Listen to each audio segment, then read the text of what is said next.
I'll call to order the regular meeting of the Finance Committee for July 7th, 2022. Are we in compliance with the open meeting law? Yes, sir. Thank you. You have an agenda that was posted on the 5th. It has not been modified or added to.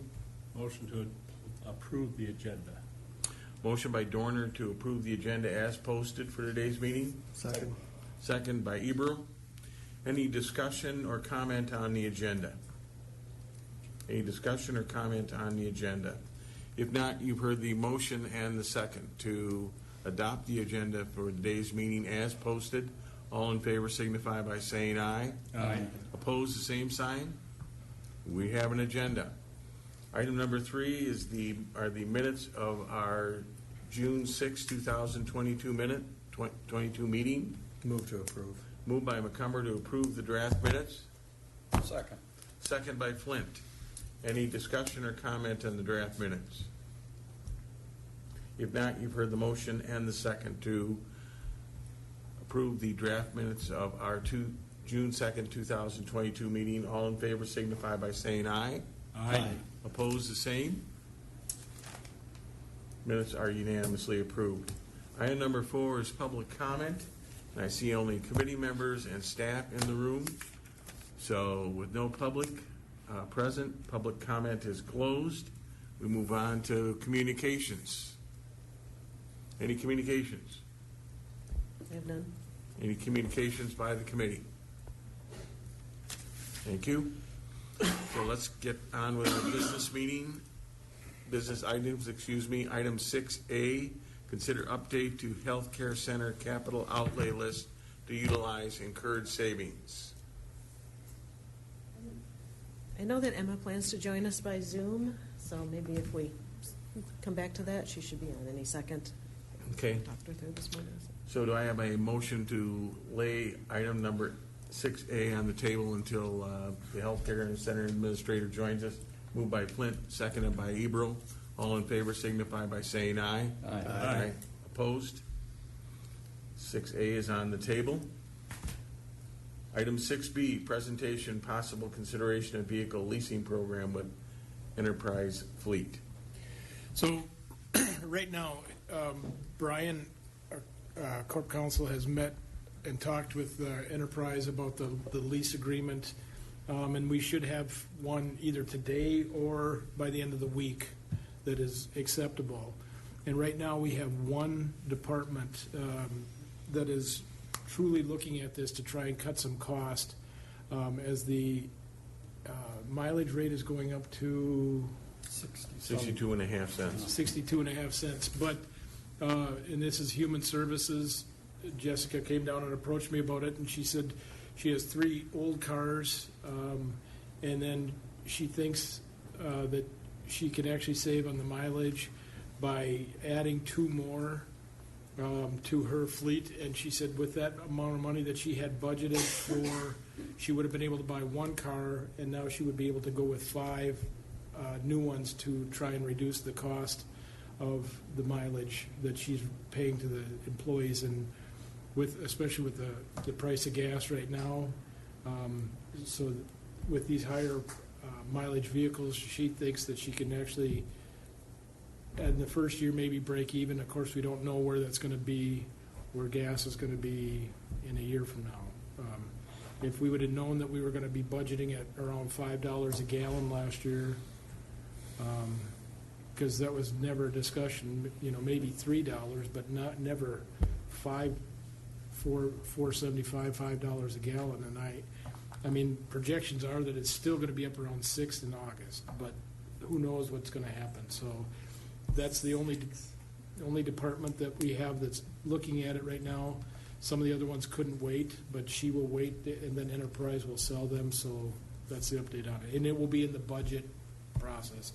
It'll also be part of my budget message that we are looking at leasing to try and reduce and make a turnover on these vehicles in a more efficient way. Tom, please. So if I understand this right, what she's proposing is that she would be able, in the 2023 budget, right? Yes, sir.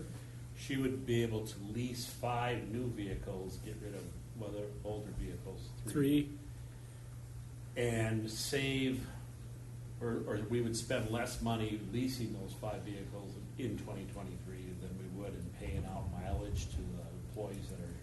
Well, that and the fact that for her to buy what she had allocated in her budget, she would be able to purchase maybe 2 vehicles, and this way she can go with 5, get rid of some that were, and I'd have to pull that list up, but some of them that are 8 or 10 years old on their vehicles, so.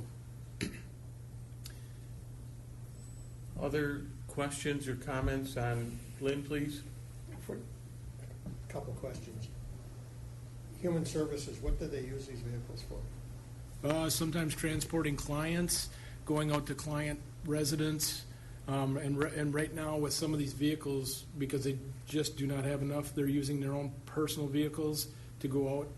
She has put it as a department directive to use the vehicles if they're available, but so much of theirs is out visiting, their job is out visiting with the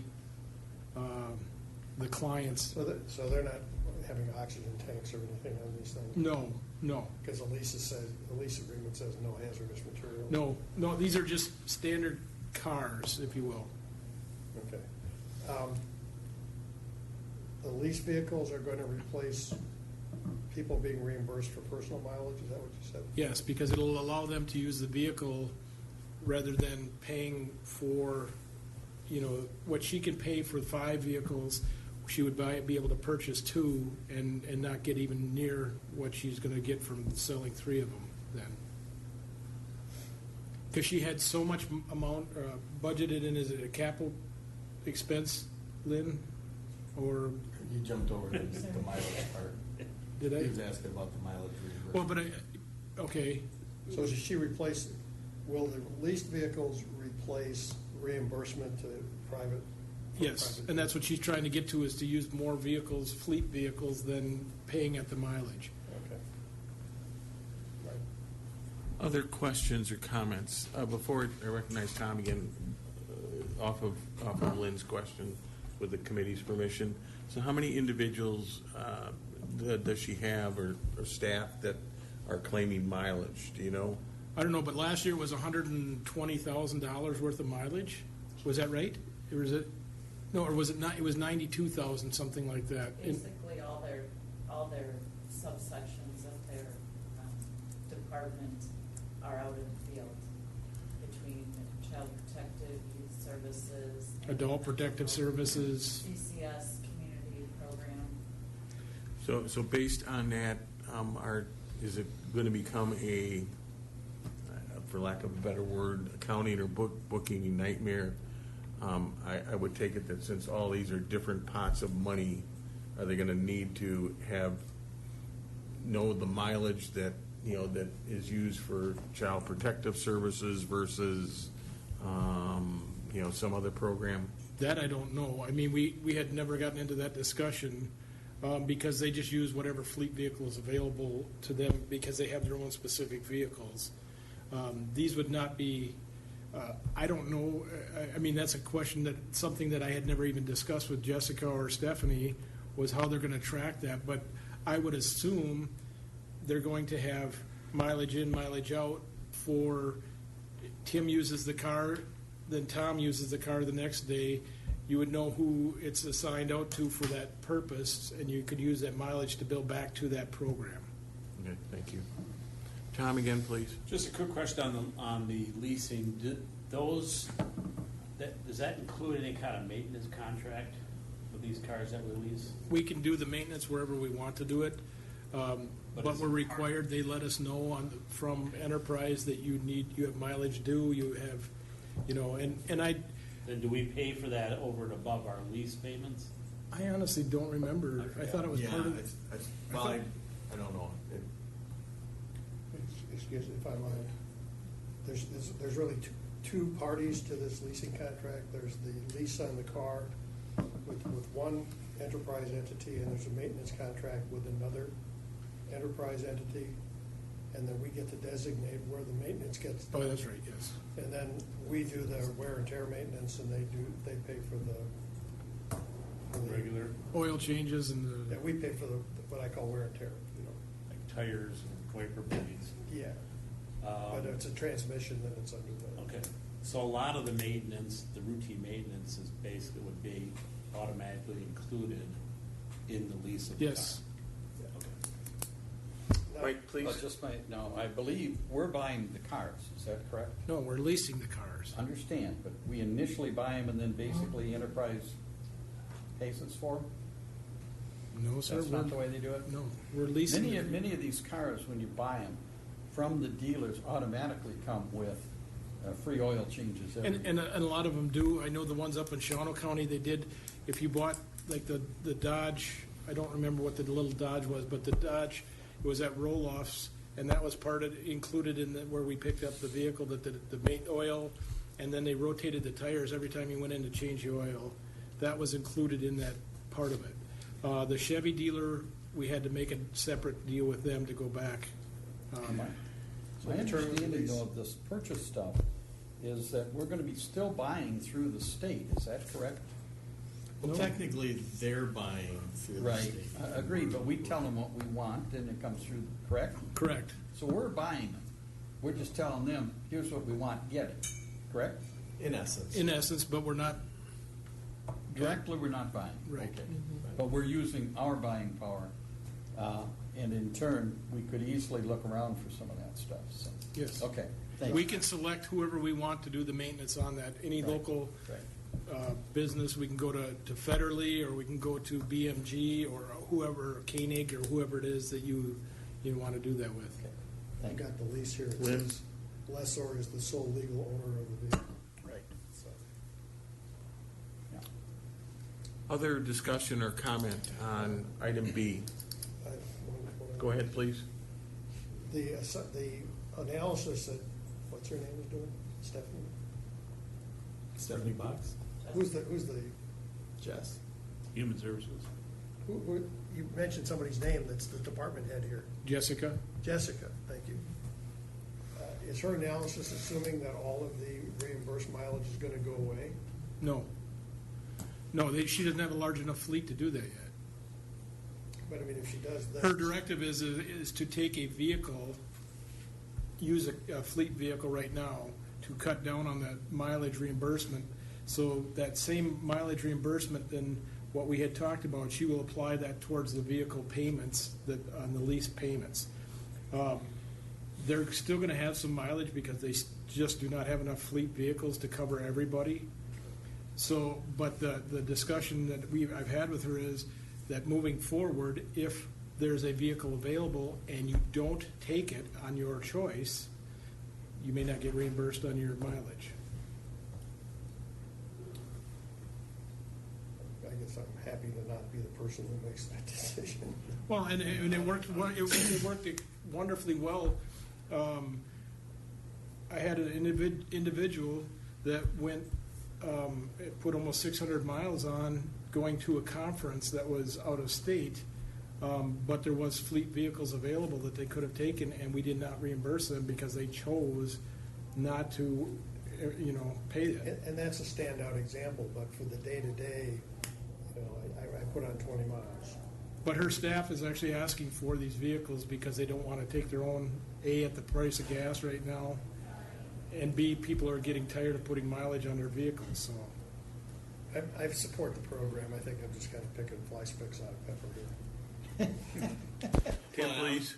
And I was just gonna add, when we were at John Deere, we had fleet vehicles, but the difference is we didn't use Enterprise. John Deere had the power, they created their own rental division. And, but to a point that was Marty was making, every time we got in the car, we had to write in our name, our department, miles in, miles out. We had to do the math for the accounting department. And then they would allocate those to the appropriate departments or programs. It was actually pretty slick, and I'm glad I didn't have to do the math on it. I've actually seen applications where that's all done. Yeah, Well- this was before the internet. And I will tell you that how we did it, actually, my department administered for the fleet vehicles that weren't for department specific. So if accounting wanted one or treasurer wanted one, they requested it through a thing on the calendar for a specific vehicle. It would go in, my assistant recorded the mileage in, mileage out, and also knew when and then handed out the keys to that individual. And then the keys had to be turned in with your mileage in, and you had to sign off on the form. So and then you could have 4, 5, 6 departments on that form of, what's your name over there? Liz. Liz used it for this. Then Keep your Lynn head used down, it. Liz. Then Marty used it. But all that mileage was billed back to the individual departments that my staff did, and it worked wonderfully. And you literally saw some employees that were getting $800 a month in mileage reimbursement. It was amazing how all of a sudden they didn't need to use their vehicle and they didn't need to go on all these trips anymore. I've seen apps where they actually build an application into the car. You get in the car to make it go, you have to enter a code that says who's this being charged to. And it- Well, and that was how it was for the gas too. You put it in, but each car, so they knew out at the highway department, there was a code that they had to put in with this little square key thing. So it tracked exactly which car it went to and how much gas was put in on it. So what do we need to do today? That's just an update. Just an update. I'm good, thank you. Any other discussion or comment? Makes you wish, Emily, that, that healthcare center had some cars, right? That you can get in this enterprise lease program? Are you there? Emma. Good morning. Probably took a phone call because she wasn't up to bat yet. Or she does like my daughter does at her job, just sits there screaming off it. She was on deck, but she shouldn't have been warming up. Mute button is a terrible thing. You didn't have her mute button on. Oh, now she's connecting. Oh, she was having technical difficulties. While she's connecting, my youngest has to phone in every. Good morning, Emily. 6:45 for her job. Can you hear me now? We can hear you now. We can hear you now. For a 15. I was trying to talk before. So we will, per motion, take item 6A off the table. That is consider an update to the healthcare center capital outlay list to utilize incurred savings. The floor is yours, Yeah. Emily. Thank you. We have budgeted for a new nurse call system last year. When we got the quote this year to start the project, it came in significantly higher than what it was budgeted for. But overall, in our capital budget, there are a few projects that we aren't completing this year that we don't need to complete. And then one other project that's coming in significantly under budget.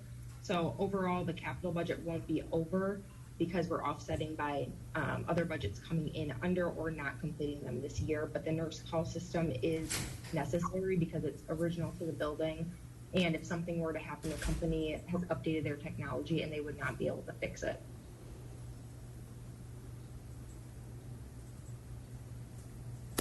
I missed about 80% of that, I couldn't hear it. Yeah. If you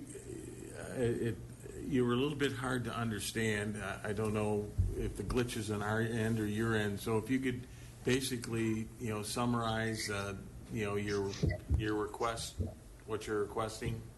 Louder. Yes.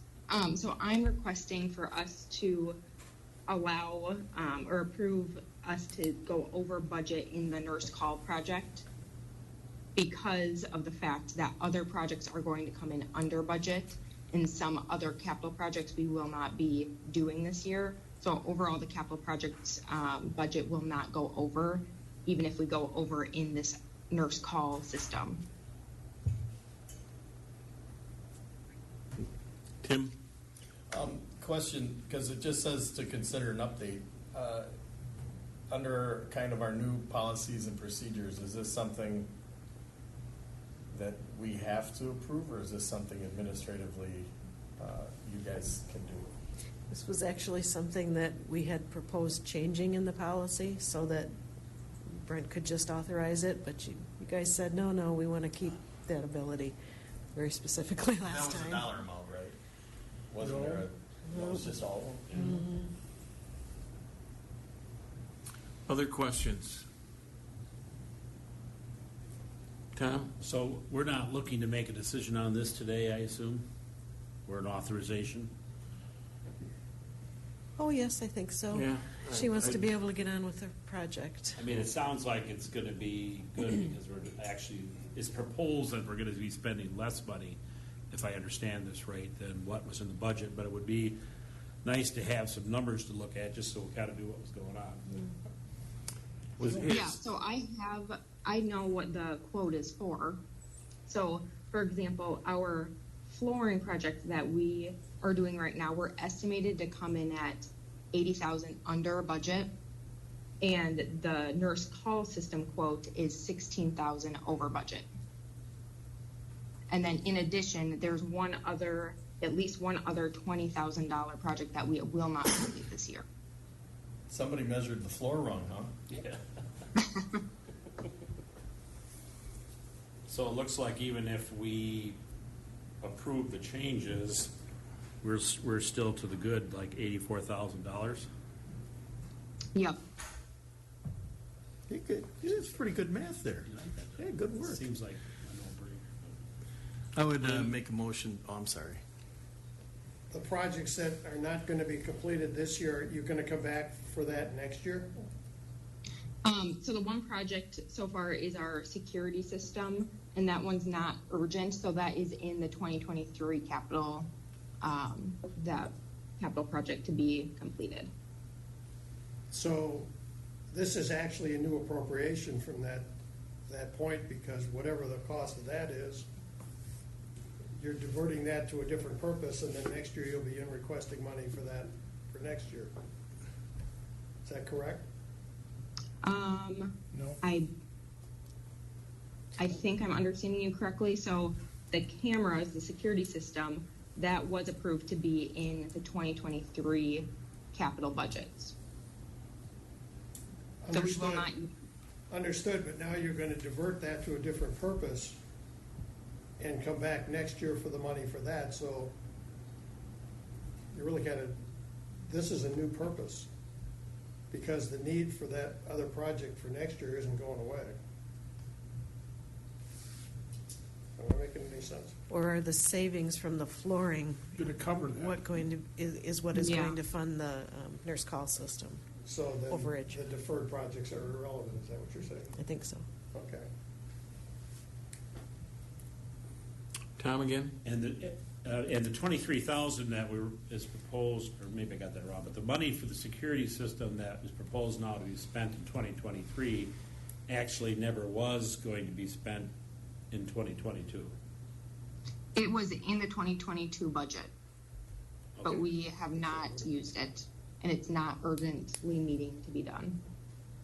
And I think what Lynn was getting at is, okay, well, it was in this year's budget, how could it already be in next year's budget too?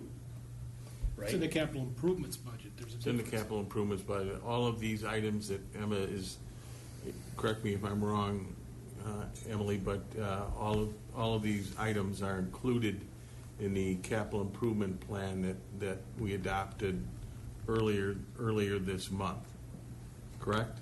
Yes, yep. I believe everything except the nurse call system, because that one is needing to be completed sooner. And all of the source of funding for all of these, except for the HEPA filtration unit, which is ARPA funds, comes from your incurred savings account, correct? Yes, that's correct. If you look on, I just went on Granicus, there is there, in the meetings list, there was the capital improvements committee that occurred earlier this month, and the entire list of items that, not only for the healthcare center, but highway, UW Baraboo, or UW Platteville Baraboo and so forth and so on, are all outlined in that attachment. Tim, you were gonna make a motion? Yeah, I was gonna go ahead and make a motion to approve Emily's request to go over budget on the nurse call center and utilize the savings to carry forward for next year's projects. So- Moved by McCumber, seconded by Dorner. Discussion. Any discussion? If not, you've heard the motion and the second to approve the request by the healthcare center to utilize incurred savings to deal with their current capital outlay projects, which includes a nurse call system. All in favor signify by saying aye. Aye. Opposed, the same. Thank you very much, Emily. Thank you. Motion passes unanimously. Item 6D, discussion and possible securitization of opioid settlement payments to Sauk County. And we had talked about this last month. We're still trying to figure out if we have to have a resolution this month to go forward with this. I was trying to pull up the thing and I was gonna hook it up to show you, but I cannot find the email where the county sent out the, it's because it's from PMA. Now I remember who it's from, but, It's fun to watch them think, isn't it? yeah, well, and as Lynn said, it will reduce the amount that the county would get by about $300,000. But, again, we don't know where we would get that, if those businesses will still be in business in 18 years. So I guess, what is the old saying, a bird in the hand is worth two in the bush, or whatever? So even though we would be $300,000 short on, or not short, it's money we don't have that we've already spent on programs. So instead of getting reimbursed the $1.6 million initially, we would get $1.3 million. So, I mean, we're gonna be coming forward with that, and we're still trying to find out if we can do, if it has to be a resolution this month, or if we can do it in August. That's why we didn't have one right now. And that was where Lynn had figured out the loss even on that, but I still think taking it now in one lump sum outweighs the cost of, because we don't know whether some of these will be in business or not. Do we need a motion or anything on that? Not at this point, no. Thank you.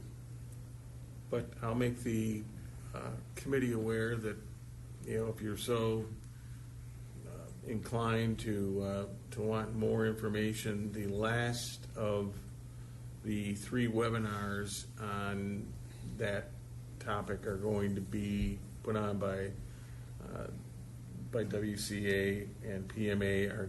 The last webinar is going to be next Monday from 1 to 2. And if you're so inclined that you want to sign up for it, I can get you the link, or if you want to listen to it. So we'll move on to item number 6D, discussion and transferring oversight of justice diversion support from administration to human services. Brent? Yeah, I've met with Carrie, Jessica Migel, Amanda, and Casey. And Lynn was in on the discussions too. Currently JDS is under my department, and Marty explained to me last night how it was set up, and that we won't get into that. But I know that I'm not doing that program justice because of my lack of knowledge on the program. For the most part, that program is under human services in most counties, and so even Jessica, Amanda, and all we are doing is we would literally be moving that under human services, since they would get potentially a economy of scale with the repeat users that they get, or recurring users that use the same program, and they can potentially get a reduction in rates by using the same programs. Essentially, doesn't mean that JDS would move from over in the dungeon over at the courthouse to human services. It just means that their budget would be under human services, and Amanda would report to Jessica Migel. And the E&L committee recommended approval unanimously last night, so. The reason it was put, I'll give you the 30-second explanation, not the minute I gave last night, was when, even though the board voted unanimously to form a criminal justice coordinating council, back when that was done, and I was chair, and Kathy Schaff and I, in discussions with Carrie, decided that that normally, under normal situations, it would be either in the human services or in the sheriff's department budgets. However, given the dynamics and personalities on the board at that time, which would take any opportunity to leverage their own initiatives in budget discussions, especially if it increased the sheriff's department budget, we decided that picking a neutral platform like E&L, so that the program had a chance of succeeding rather than becoming a political football. So that's why it was put in E&L. Tim? And I'll just add too, that then during the 2018 term, it was moved over to Health Department. And they were the same characters, essentially weaponizing the program is the best way I can put it. So that's why I made a huge push to pull that out of Health and bring it back here. And part of that was because we knew Dan Bradsett was leaving, and we didn't want to have that massive switch and dump kind of during that period. So we kind of pulled it back. I did report at E&L too last night that Judge Skrenak knew he did not want to do another term, so the district attorney, Michael Albrecht's the new chair of that committee. And I think I can say this, and Brent would understand it. That committee was so disrupted during that session before we kind of moved it out of there that it's just now kind of getting back on its feet and understanding its direction again. So this is really kind of a good time for it. And those programs, a lot of what Amanda's doing is in many ways duplicating some of the things that are going on in human services. So they'll be able to pull those programs together and hopefully see some cost savings too.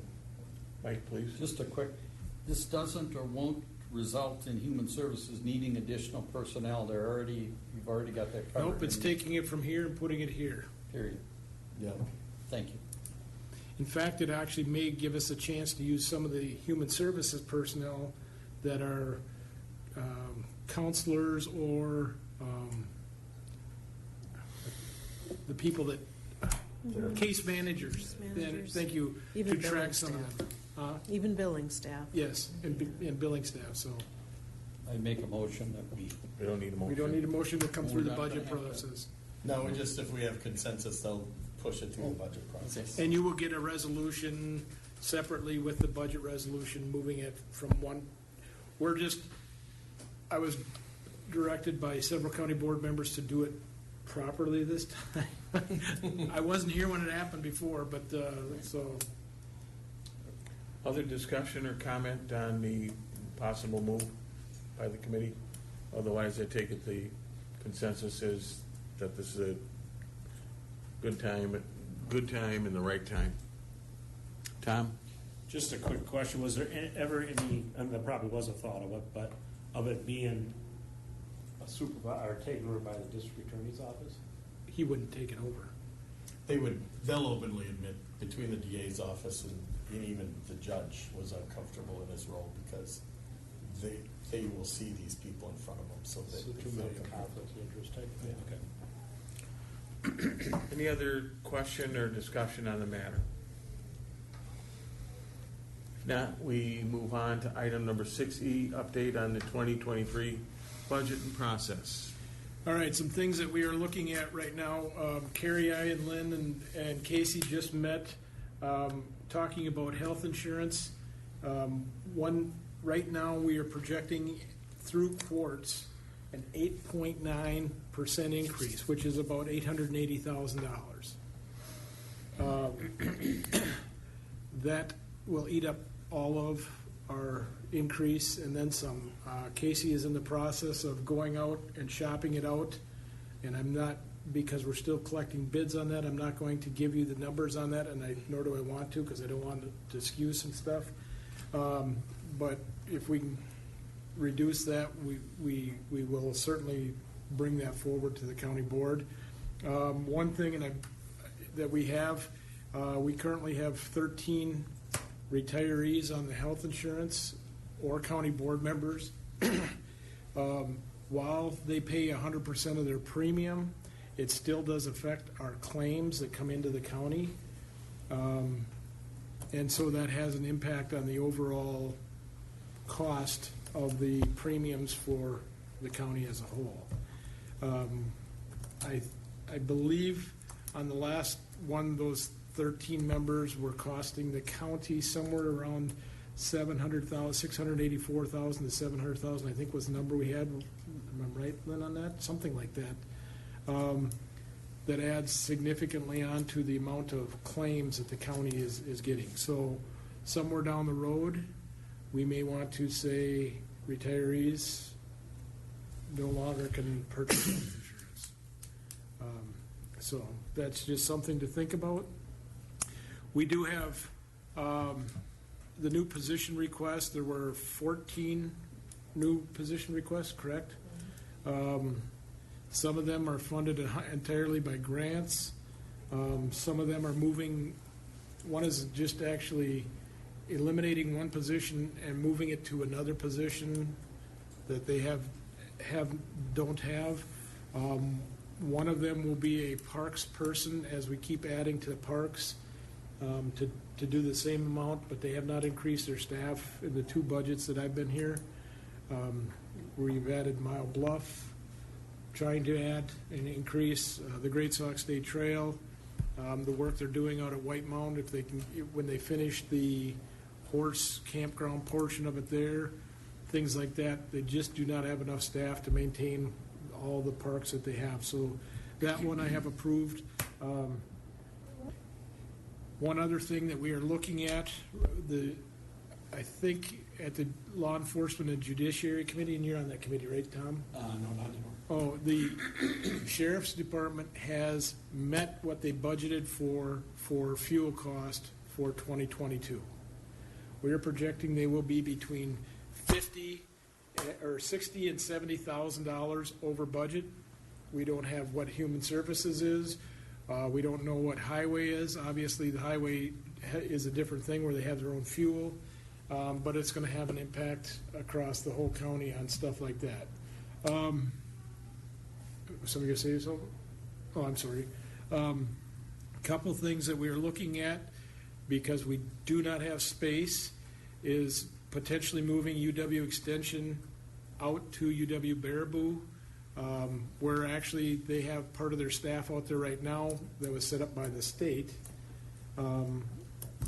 We've already talked about JDS moving to Human Services. And Carrie, you're going to have to talk on the combining economic or environmental health and WIC into public health. I completely drawn a blank on that. Yeah, that's just a general ledger shuffle. No change in oversight or anything. Right now, they're considered three separate budgets. We're looking to move them together as one budget. Easier to manage the grants for them, really. It's the short version. I did put out an RFP for a comp and class, as our last one was done in 2013. We did receive 5 RFPs, and that will be going forward to the Personnel and Insurance Committee, I believe it's Monday, and then a resolution ultimately to the county board.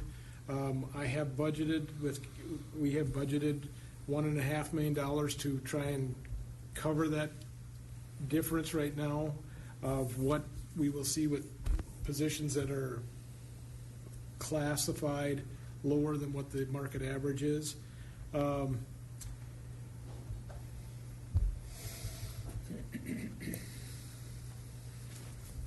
just reading the notes. The Sheriff's Department union contract will go into effect, or you guys will be approving that at the county board this month. And that will be retroactive to June of last year. Mm-hmm. So there will be interest to cover the cost of Wisconsin retirement. There will be budget projections.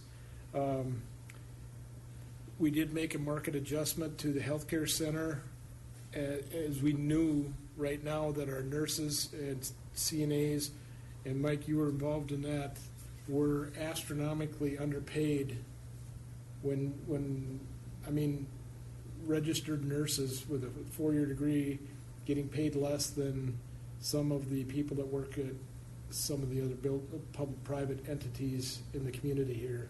And I'm not going to say which ones because we're being recorded, but we did send out the information to outside agencies. Oh, geez, I missed the very first one, didn't I? Sorry. Right now, because we know we're low on our compensation and our classification, we're trying to put in a 2% because when that comes in, and it will be a mid-year, I don't know when, implementation with that. But we're trying to put in 2%, and I don't know if we'll be able to do that. It may have to get cut down because we know we're low, but I don't want to have us even lower when that comes in, trying to make up that difference. I will be, in my budget message, I will be talking about leased vehicles, the comp and class, what we're allowed to go up by net 0% or net new construction, and I was on a budget or a budget reform meeting with county execs and administrators. Somehow we are going to be presenting to the state legislature that 16 years of 0% or net new construction and them directing programs that in that time frame that we did not have to do before but now have to do, CCS, CLTS, different programs like that we have to do, and the state keeps mandating and pushing it down, and one of the things that they inevitably forget about is that Wisconsin is one of only 13 counties or 13 states in the nation where the county does the human services side of it instead of the state doing it. And they say, well, it doesn't cost that much. And well, that's because the state keeps the money. So in others, one suggestion is, okay, the state was able to increase its levy by 6%. Why can't the counties come in with a to scale version of that? If the state's able to do it, why can't the counties, which you keep mandating more and more programs that we do, why can't we be on a scale similar to what the state is? I guess if it's good for the goose, it's good for the gander. So, and then one other exciting thing that I will, and actually I was under the understanding that this was going into budget, but Deb O'Rourke just informed me today, and it's a minuscule amount of money. It was $4,000, but she received a grant from the state because they're going to be starting a training program for people going through pro se litigants that go through the court commissioner.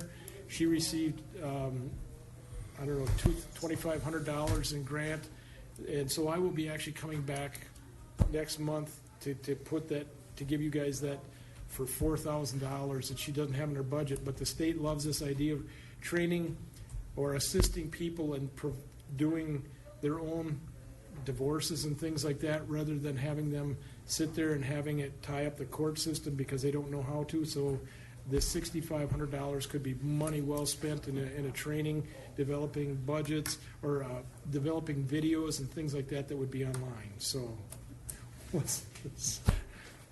any questions on anything that I talked about? I talked about a lot of stuff. Sounds a little anti-lawyer to me, but anyway. Actually, the lawyers are pretty much supporting it because they won't have to get tied up in some of these. Because there's a lot of new ambiguous words they get to argue about. Lynn, please. Brent, can we go back a few pages and get a little explanation of health insurance for retired supervisors? I didn't understand. Not retired supervisors, current staff. Retired staff and county supervisors. And I'm not going to tell you the number of them, but there are some So that have there it. is or was a health insurance program for county board supervisors? No, they can purchase the current one that the county has. You can purchase it. You have to pay the full premium through the county.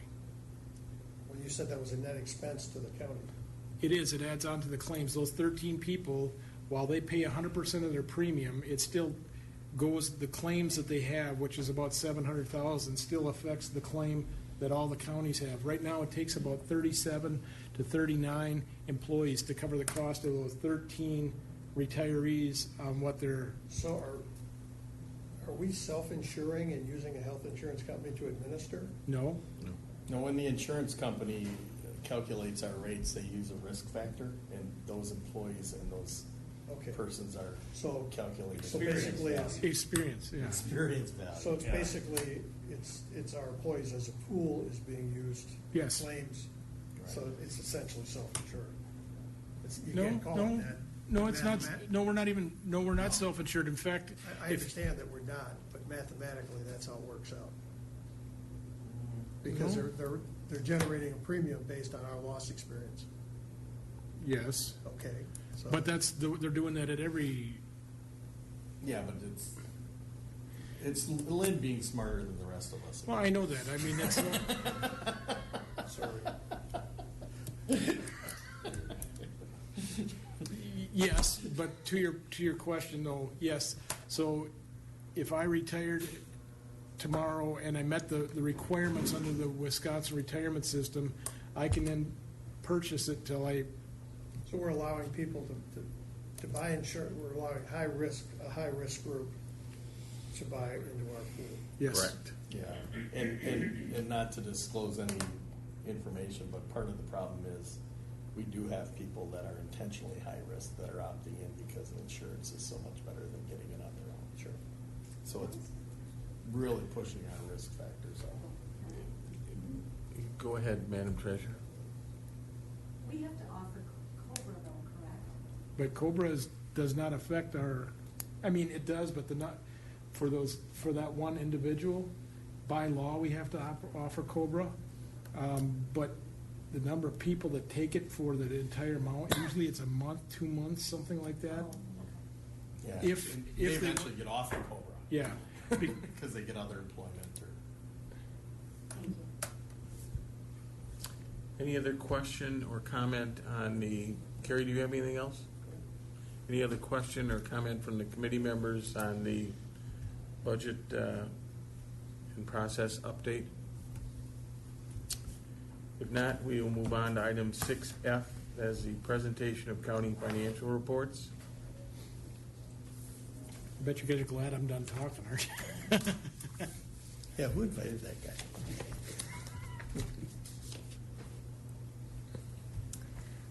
Again, the big exciting thing to talk about is the sales tax always. The most recent payment we have then is the payment we received in June, which is April sales. Quite a bit more robust, so that's good to see. So cumulatively compared to last year, 11% higher than the same point in time. So that's good. It's very good. Otherwise, I'm not really seeing anything in the notes that is particularly worrisome to talk about. We look under received in the grants and aids categories because we do have a lot of dollars budgeted for using ARPA funds for, so the big projects haven't really been spent yet, so we don't recognize the revenue yet. We did receive the second tranche of the ARPA dollars, so we do have that in our pocket, the whole 12 million and change, so that's good.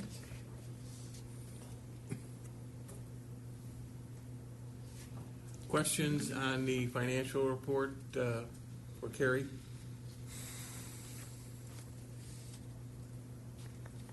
Any questions on the financial report, any of the items by the committee?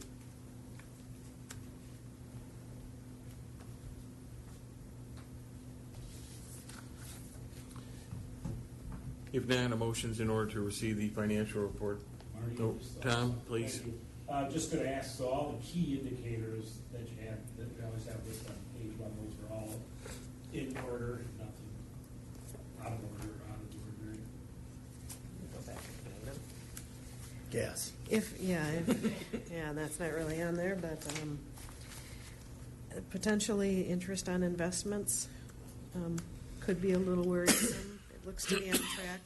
When the budget was adopted, we ramped down that estimate of interest on investments considerably, so it looks like we're on track.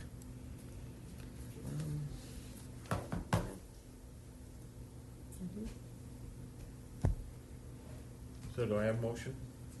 Motion to approve the financial receipt. Two. Motion by Flint, seconded by Dorner.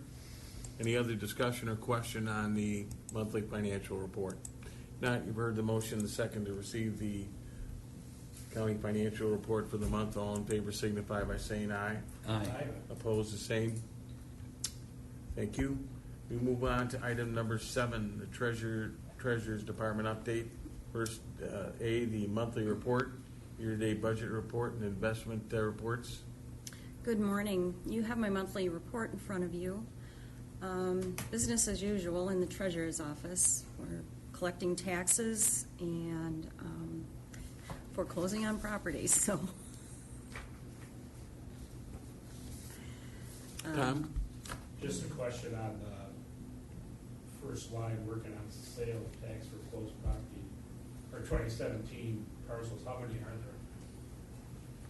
there? Oh, 18 to 20, and I'm going off the top of my head.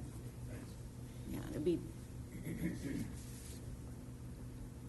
That's normal amount? unfortunately.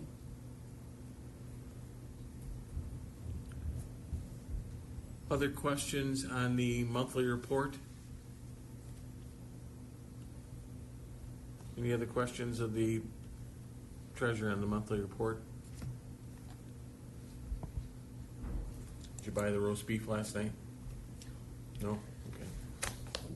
I got distracted. Okay. Item 7B, consideration and possible approval investment with Westby Co-op Credit Union, or WCCU, and authorization of the committee chair to provide a letter of approval. Liz, please. Yes, WCCU Credit Union reached out to me, and they are offering a CD special, as I had on the information that I posted on the Granicus, $1 million at 2% interest. And I've been wanting to invest with them, just to include them. And I thought this was a great way to start. It is $1 million, and they have told me that for public institutions, we are fully insured up to the $1 million. So that was also a big item.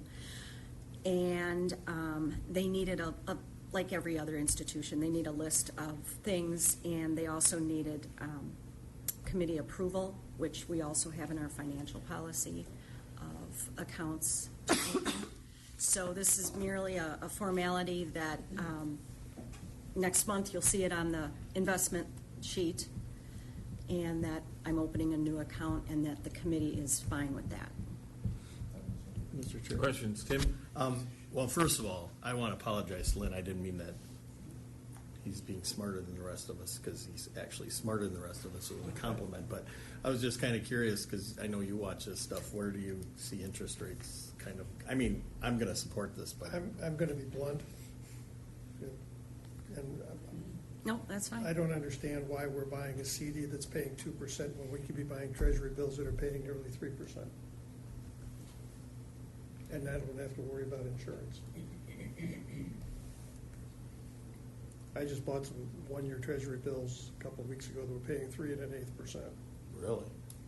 Now they've come back a little bit on that, but they're still nearly 3%. I'm glad my mortgage is paid off. So Can I respond? I know there's some work. I know it's not something you're used to doing and so on. But, you know, everybody in this country has the option of buying treasury bills directly from the Treasury. They're 100% guaranteed by the full faith and credit of the government. Why we're investing at a lower rate, and I don't know who Republic Insurance is. It's obviously a private insurance company. We're not looking into, could they actually make good on their guarantee? I'm not, as I said, I'm being blunt, and I'm sorry about that, but I don't understand why we're doing that. I can respond. Go ahead, please. This is not set in stone. No, I understand. I haven't signed the paperwork yet, haven't sent But the money. you're asking for approval for it. Correct. So I assume you're recommending it. Correct. And I'll be blunt as well. Yeah. I'm not at all comfortable going that route. Not because I don't think it's a good idea, it's because I have no business doing that. I don't invest my own funds. I have someone do that for me. So the Treasury, those rates are really good. I'm not qualified to do that. Okay. So if we can find somebody that is willing to do that, then we will. I'm all for it. And I don't mean to get all choked up. And I but- respect the fact that you're not gonna do something that you're not comfortable doing. I respect that, and I think that's a good decision on your part. So, Well, I gotta be able to walk the walk, and when it comes to investing, yeah. I don't even invest my own stuff. It's somebody do it that's in Yeah. it every single day and understands, so. I'm fine if you guys wanna go a different route, absolutely. Looks Well, if we great on don't- my budget. If we don't have the experience, the expertise to do it, then we probably shouldn't be doing it. So, It would mean going out of house.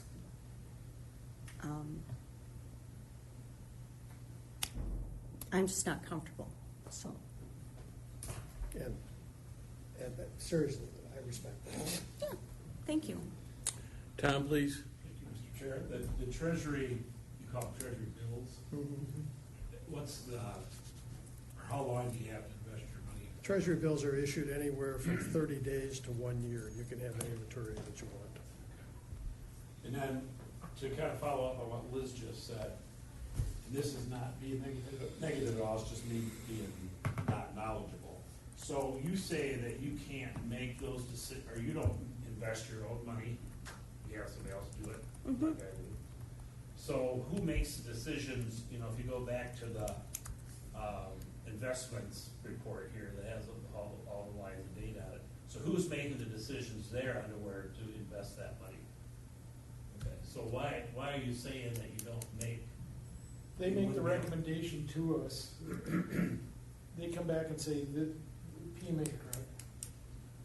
Correct. Or, you know, we have a bunch of money at the Bearable State Bank and Wisconsin Investment Series Cooperative, Farmers and Merchants Bank and so on. Right. And I've done all that.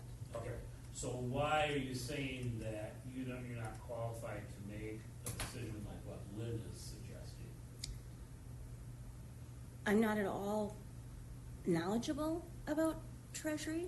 Okay, so that's more of the issue is that you just don't feel knowledgeable about doing treasury bills as an investment. Correct.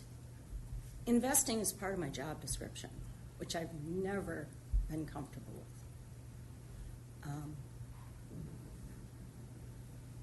So, And I don't think it's not a slam on you in any way. No, I don't mean it that way. Yeah. No, I know don't you take don't. it that way. I just want to make I've sure. always felt, Tim, please. So, you know,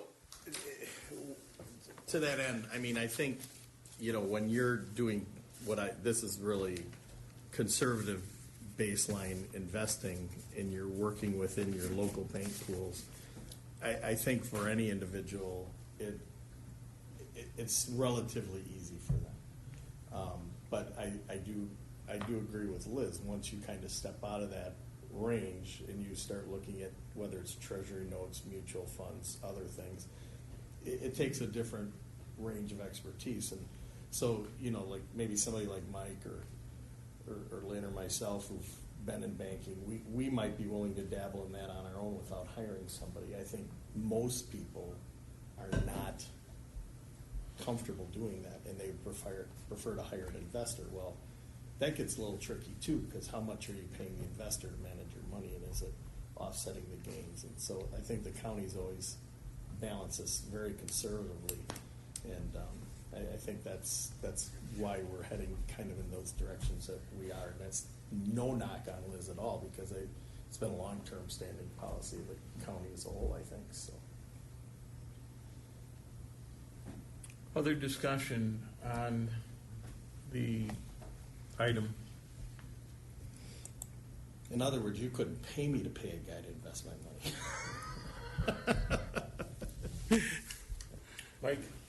We have someone that helps us with some investments, et cetera.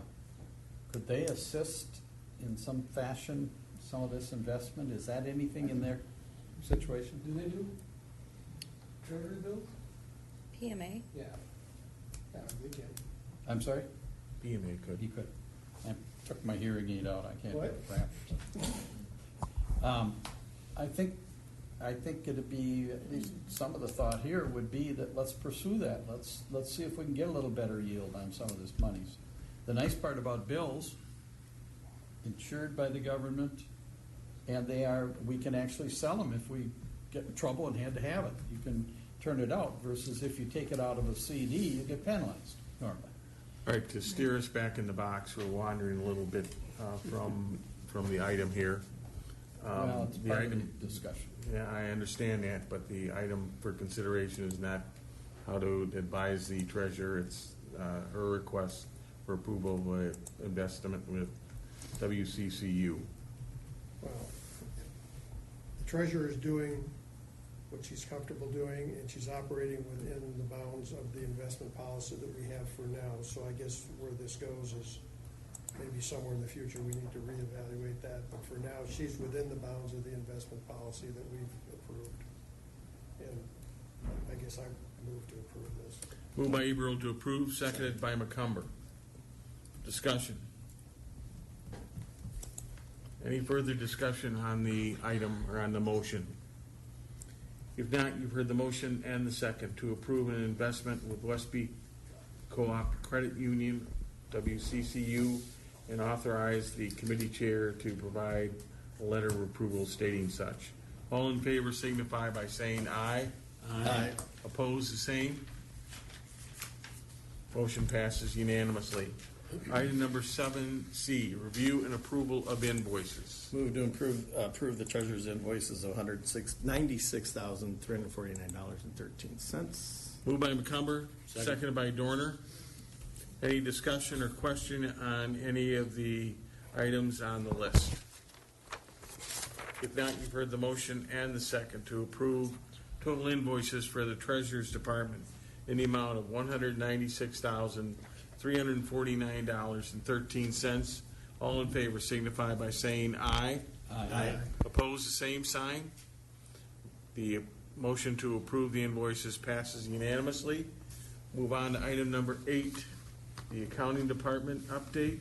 Item 8A is the monthly report, year-to-date budget report. Carrie, please. But the biggest news is that we earned the Triple Crown of Government Finance Officers Association awards, as we did last year.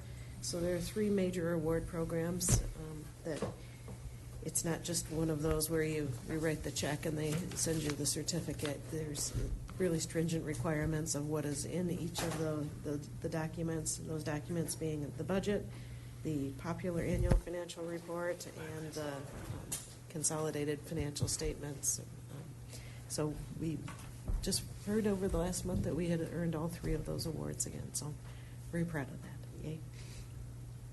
Timekeeping implementation continues. We have a handful more departments that have gone live with it. Tara's slowly rolling it out one by one with departments, starting some testing with some of the bigger departments, being like Sheriff's Department and Human Services, because that'll be considerably more complicated. But we are live with the healthcare centers, and that's obviously a huge department and actually pretty complicated with the 24-hour shifts and premiums and blah, blah. So happy that is going well also.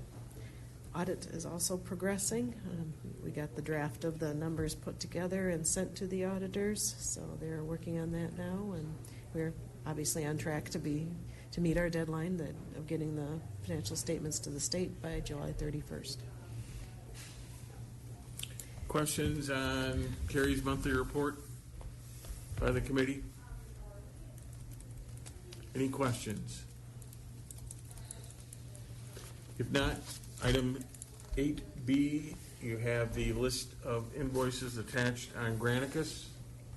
Move to approve the accounting invoices of $29,994.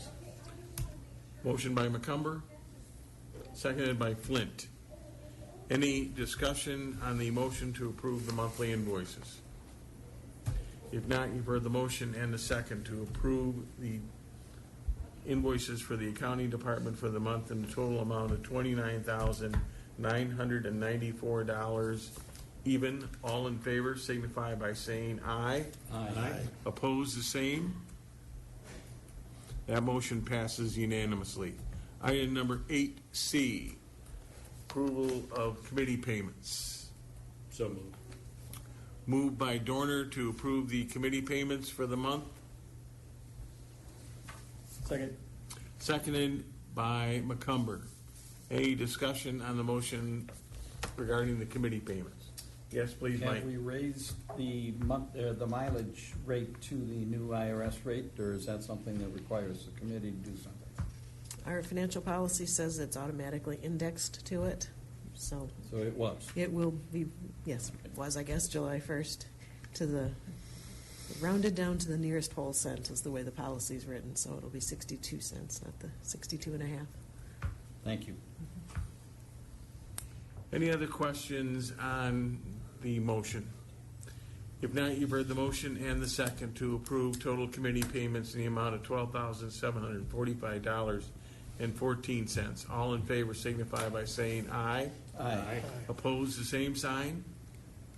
That motion passes unanimously. Next is item number 9. It is anticipated the committee may enter into closed session pursuant to Wisconsin statute 19.851E for the purposes of deliberating and negotiating the purchase of public properties, the investing of public funds, or conducting other specified public business whenever competitive or bargaining reasons require closed session. Topic: discussion, possible approval of purchase property at 616 Lynn Street, Faribault, Wisconsin, 53959, and also go into closed session pursuant to state statute 19.851C, considering employment, promotion, compensation, or performance evaluation data of any public employee over which the governmental body has jurisdiction or exercises responsibility. As regards the new finance director appointment and compensation, a roll call vote will be taken to go into closed session and to return to open session. And I would entertain a motion to do so. Motion to go into closed session. Moved by McCumber, seconded by Flint. Roll, please.